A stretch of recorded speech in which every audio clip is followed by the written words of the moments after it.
ये बहुत अहम एक प्रोग्रेस है जो यूं समझ लीजिए कि के सुदर्शन के एक झलक है जो वहां से आई। अल्लाह का निजाम है कि उनके जहन कैसे बदला था अपने रिटायरमेंट के दिनों में, और फिर जब उसको लेने के बाद, इख्तिदार लेने के, यानी उसकी आरएसएस की बागडोर संभालने के बाद एक अरसा गुजर गया और जब कंट्रोल हो गया तब उन्होंने मोहन भागवत साहब ने ये बातें शुरू की हैं कि पहले तो मुकम्मल कंट्रोल हो जाए ऑर्गेनाइजेशनल, तो 6 साल बाद ये बातें, और बहुत एक इशारतन हुई थी पहले और फिर उसके बाद अब ज्यादा वाज़ेह तौर पर आने लगती कि हमें बदलना है और भारत को विश्व गुरु बनना है। ये विश्व गुरु वाली बात तो हम तो 1988 से कहते आए और अलल ऐलान पब्लिकली 2015 से, जो पब्लिकली अलग वरना 2088 से कहते आए।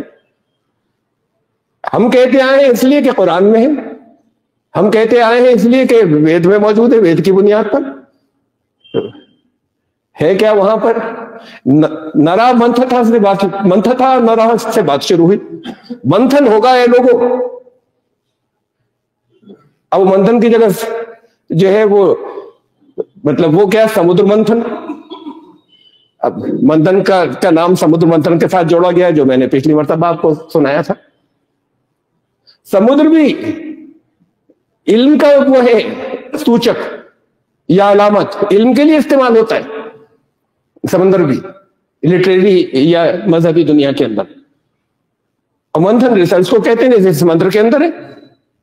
कई लोगों को मंथन करना होगा, ये मंथन लफ्ज़ तो बोला जाता है ना कि एक गोष्ठी हुई जिसमें सब मंथन करने बैठे थे, गौर व फिक्र करने बैठे, रिसर्च।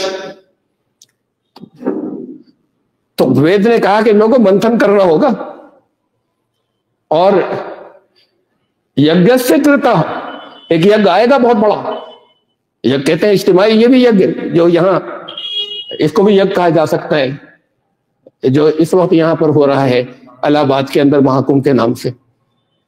अब वो बात डुबकी पर आ गई, खाली डुबकी लगाओ पाप क्षमा हो जाएंगे, मंथन तो गायब हो गया। उस मंथन में मैंने आपको बताया था पिछली मर्तबा, असल तो ये था कि अमृत था तह में, वो निकालने के लिए मंथन हुआ था। और ये भी बताया था कि अमृत कहते हैं सत्य को, जिससे कोई कभी ना मरे, वरना कोई ऐसी चीज दुनिया में हमेशा लोग ढूंढते चले गए हैं, अमृत की तलाश होती गई है कि अमृत किसी तरीके से मिल जाए तो फिर कभी मरेंगे नहीं, कभी नहीं मरेंगे, अमर हो जाएंगे। वो अमृत तो हक है और सत्य है। तो वो अमृत उसकी तह में था, समुद्र की, जो मंथन हुआ था, जो कहानियों में है पुराणों की। उसकी हकीकत मैंने पिछली बार बताई थी, उसका मतलब क्या है। तो वेद ने कहा कि मंथन करना होगा, और उस यज्ञ के लिए जो आने वाला है, और उस यज्ञ के अंदर, उस मंथन के अंदर ये कहा कि तुम्हें अग्नि को तलाश करना होगा। उसका प्रथमम, सबसे पहले अग्नि को तलाश करना होगा, ये सबसे पहला स्टेप होगा, अग्नि की खोज करनी होगी। और उसके आगे कहा कि वहां फिर ये बात कही कि तुम लोग जो हो वो फिर वो सारे इंसानों का नेतृत्व करोगे, इमामत करोगे, विश्व नरेश पद जिसे कहें या विश्व नेतृत्व जिसे कहें, या अब जिसे भारत विश्व गुरु कहा जाने लग गया। उसके स्टेप्स थे कि ये उसका मंथन होगा, रिसर्च के जरिए तलाश की जाएगी अग्नि की हकीकत, ये कहा गया था।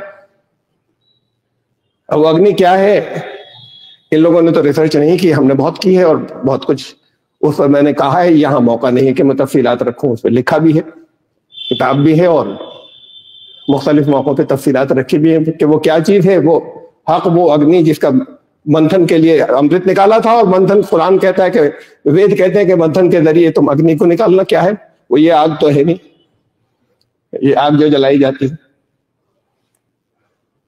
तो ये चूंकि है मौजूद, चीजें मौजूद है, इसलिए हम तो इसको कहते रहे थे। लेकिन अलल ऐलान विश्व गुरु की बात हमने 2015 में की, मुख्तलिफ क्वार्टर्स से ये बात को विश्व गुरु नाम की आनी शुरू हुई। हम तो पहले से कहते आए थे, कई साल पहले से, उसके कई साल बाद शुरू हुई जबानों से आने, भारत के विश्व गुरु बनना है। यहां इन्होंने कुछ माहौल की बात की है, संजीदगी से कहा, वरना कहने वाले तो दूसरे भी हैं।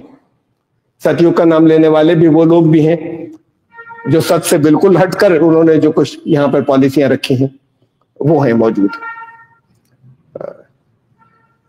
लेकिन अब इस माहौल में, इस सुधार के साथ में अभी बहुत सीमित सोच है विश्व गुरु बनने की, बहुत महदूद। मुमकिन है कि वो जो 100 साल से चला आ रहा है उसको एकदम से तोड़ना जो है वो मुनासिब नहीं समझते हो, मसलिहत के खिलाफ समझते हो। 100 साल हो गए ना, तो असल सोच जो है, ये तो बात यहां पर सिर्फ इतनी है कि यहां पर रहने वाले जो हिंदुस्तानी कहलाते हैं उनके साथ में या इस खित्ते के साथ में बेपनाह मोहब्बत, इस पर बहुत ज्यादा जोर है, होनी चाहिए हर एक को जो जहां पैदा हुआ उससे। लेकिन वो सुपीरियरिटी कॉम्प्लेक्स जिसे कहते हैं, बाज जगह बाज लोग दूसरों से अफजल होते हैं, अभी तो नहीं है, बनना चाहिए ऐसे के हम अपने विचारों, अपने ख्यालात, अपने उसके एतबार से दूसरों से, दुनिया वालों से अफजल हो जाएं, अभी तो नहीं है।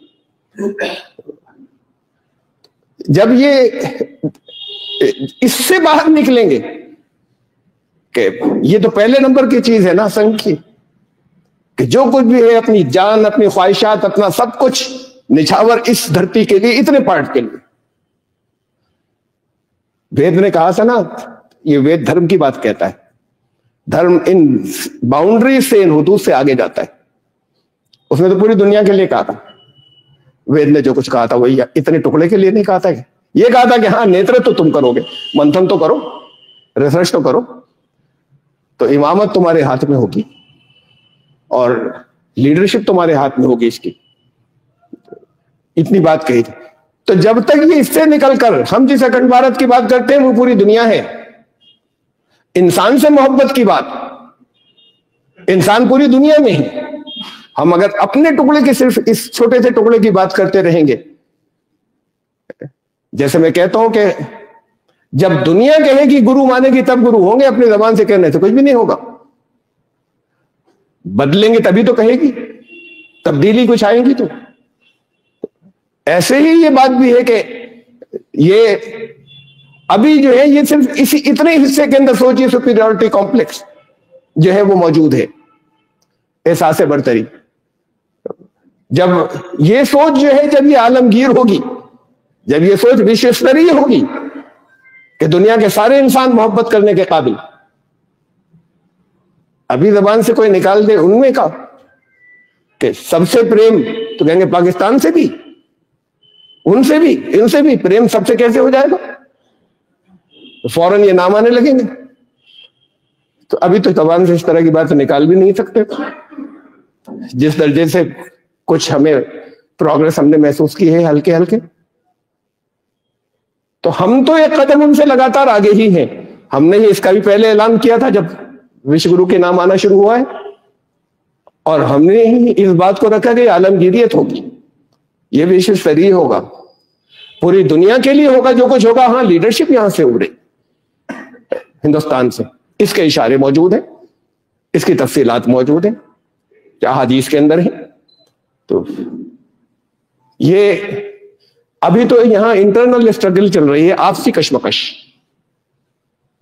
इस अप्रोच के बाद या इस कुछ बयानात के बाद बात जगह बात ग्रुप वो जो डायरेक्ट इनके अंदर नहीं है बल्कि इनके साथ मिले हैं, वो तो उनमें से तो बहुत से बुरा कह रहे हैं कि ये क्या करने लग गए, इसलिए कि एक तरबियत चली आ रही थी 100 साल से, उससे अलग कुछ कहने लग गए। और बात जगह मुंह से नहीं कहा जा रहा, लेकिन इंटरेस्ट जो आले फिरौन के हैं वो सुधारक के से टकरा रहे हैं, इनकी बातों से, उनके मफादात से। तो जबान से तो वो लोग भी कहीं विश्व गुरु की बात करते हैं या सतयुग की बात करते हैं, लेकिन जो कुछ कर रहे हैं वो सब कुछ सतयुग के खिलाफ। तो अभी ये टकराव चल रहा है, ये अंदर उसमें दोनों को एक दूसरे की जरूरत है इत्तेफाक से, इसलिए कि जितनी लिबर्टी आजादी मिली आरएसएस को एक्सपैंड करने की, वो तो 2014 के बाद से ही मिली ना, उससे पहले इतनी आजादी नहीं थी, इतनी रियायत, ये सारी चीजें नहीं थी। तो फिर इस प्रोग्रेस में जिन सियासी लोगों ने सपोर्ट किया उन्हें कैसे छोड़ देगा कोई? या उनसे छोड़ने का तो सवाल ही नहीं पैदा था, उनसे बाकायदा क्लैश तो नहीं कर सकते, इसलिए अपनी तंजीम को भी देखना है और वो भी नहीं छोड़ सकते इन्हें, देख चुके हैं एक आध हल्का सा इशारा करके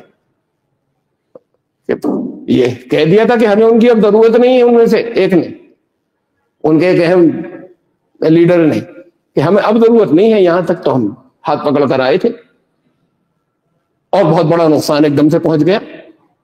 जो उसके बाद अगले इलेक्शन आए उसके अंदर दोबारा उन्होंने फौरन अब तौबा कर ली और तौबा करने के बाद वो ये दोनों एक दूसरे का साथ, ये दोनों ग्रुप, ये जो इस्लाह पसंद सुधारक वाला है और वो जो बिगड़े हुए हैं, ये एक दूसरे का साथ देने पर मजबूर है और उस माहौल में इनको सुधार की बातें आगे और लेकर जानी है, एकदम से कर भी नहीं सकते कुछ।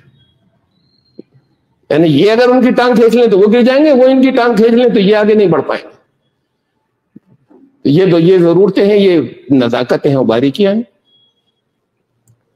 इस मौजू को समझना मैंने जुमे के खुतबे में रखा इसलिए कि ये कड़ी है पिछले खुतबे की। मैंने बताया जिसमें मैंने कहा था कि हर दौर में के फिरौन होते हैं, हर दौर में बनी इसराइल होती है। ये जो आज के बनी इसराइल यहाँ है उनकी बात कर रहा हूं मैं, अब कर रहा हूं। जिनकी नहीं समझ में आई इस वक्त जो कुछ मैंने कहा वो पिछला खुतबा जरूर सुन लें, तब लिंक मिलेगा इन बातों का। तो ये जो आज के दौर के बनी इसराइल यानी बिगड़ी हुई उम्मत, वो इसराइल के लोगों को नहीं कह रहा मैं, इसलिए नहीं कह रहा मैं, इसे दोहरा दूं कि उस इसराइल के ऊपर कोई फिरौन मुसल्लत नहीं है। हर दौर में फिरौन होते रहे, बनी इसराइल को गुलामी में लेने की कोशिश करते रहे। बनी इसराइल वो जो बिगड़ी हुई मोमिन उम्मत है, ये चेहरे बदलते हैं खाली, उन्हीं कैरेक्टरिस्टिक्स के लोग सामने आते हैं। तो असल इसीलिए कुरान ने उस वाक़े को, बनी इसराइल और फिरौन और मूसा के वाक़े को सबसे ज्यादा पिछले वाक़यात के तफसील से दोहराया कि ये रिपीट होता रहा है हर दौर में, आज भी है। आज के बनी इसराइल वो हैं जो उम्मत मुस्लिमा या मोमिन उम्मत के का एक पहला हिस्सा जो है अव्वलीन कहलाने वाले, वो खत्म होने जा रहा है, अब दूसरा हिस्सा शुरू होने वाला होगा। तो उनके अव्वलीन के आखिर के हिस्से के लोग हैं जिनकी बहुत सी चीजें बिगड़ गई, वो नहीं रही जो कभी थी। तो जब फिरौन की गुलामी से निकले, हजरत मूसा की लीडरशिप में जब फिरौन गर्ताब हो गया, जब वो सब दरमियान में जो कुछ अजाब आए, कुछ वार्निंग आई, मैंने पिछले खुतबे में इशारा किया था कि यहां आती रही हैं और फिर एक दिन गर्क होना है अगर नहीं तो संभले तो वो जब फिरौन पिछले दौर के अंदर गर्क हो गया था, उसके बाद बनी इसराइल रसूल वक्त के साथ में चले, वो उनको लेकर चले बचाकर, और निकलते ही उन्होंने गड़बड़ शुरू कर दी। कभी कहा हमारे लिए एक देवता बनवा दो, ये निकलते ही फिरौन की गुलामी से। कभी कहा कि ये जो फ्री का मिल रहा है यहां पर हम इसे खाने वाले नहीं है, हमें तो ये मन्नो सलवा नहीं, हमें तो प्याज चाहिए, लहसुन चाहिए, मसूर की दाल चाहिए, हमें तो ये चीजें चाहिए हमें। तो उन्होंने कहा, अल्लाह ने कहा कि जाओ बस्ती में चले जाओ। इसराइल की तरफ इशारा किया कि वो तो बस्ती तुम्हारे लिए लिखी जा चुकी है, वहां जाओ। उनका बहुत तगड़े लोग हैं, हम नहीं जाते। हजरत मूसा से कहा तुम और हारून, तुम और तुम्हारे भाई दोनों जाओ, वहां के लोगों को निकाल दो, अपने खुदा को साथ लो, फिर हम आ जाएंगे। ये हरकतें लगातार करते रहे, तो फिर अल्लाह ने उसके बाद उनको फिर दूसरी तरक्की की सजा दी 40 साल तक। यानी पहले तो वो गुलामी में थे, ये अजाब का दौर था, फिर एक दूसरे किस्म का अजाब उनके ऊपर मुसल्लत किया गया। ये आज के बनी इसराइल जो हैं, ये अगर नहीं समझे तो इन पर फिर अजाब मुसल्लत होगा फिरौन के गर्काब होने के बाद। और वो संभल गए, फिरौन संभल गए, तो उनके लिए बड़े ऊंचे मकामात हैं यहाँ दुनिया में भी, इसलिए कि फिर वो इंटरनेशनल होंगे, आलमगीर होंगे वो, जब उसे लेकर चलेंगे। तो अभी नहीं आएगी उनकी समझ में, या नहीं आती तो वो तो इतने टुकड़े के बारे में खाली सोचते हैं, जिस इलाके पर उनका इख्तिदार है, अब समझते हैं आज पावर है। तो सोचने की बात तो असल में उनकी है जो आज के दौर की बिगड़ी हुई मोमिन उम्मत है। फिर तुम सजा से नहीं बचोगे, उससे बच गए तब भी नहीं बचोगे सजा से। असल में तो बात यह है कि जो कुछ उनसे कहा गया था कि जाओ वहां पर, आपसे कहा जाता है जहां जाने को मैं नहीं, जहां जाने को कुरान कहता है तुम्हें करना क्या था। तो अगर उसके लिए नहीं निकले और नहीं चले तो फिर इनके लिए सजाएं हैं हमेशा। तो अल्लाह ताला उस तरफ और बुरे हालात की तरफ जाने से, एक कुएं से निकलकर खाई की तरफ जाने से महफूज रखे और अक़ल अता फरमाए। बारकल्लाहु लना व लकुम फ़िल क़ुरआनिल अज़ीम इन्नहु तआला जवादुन करीम।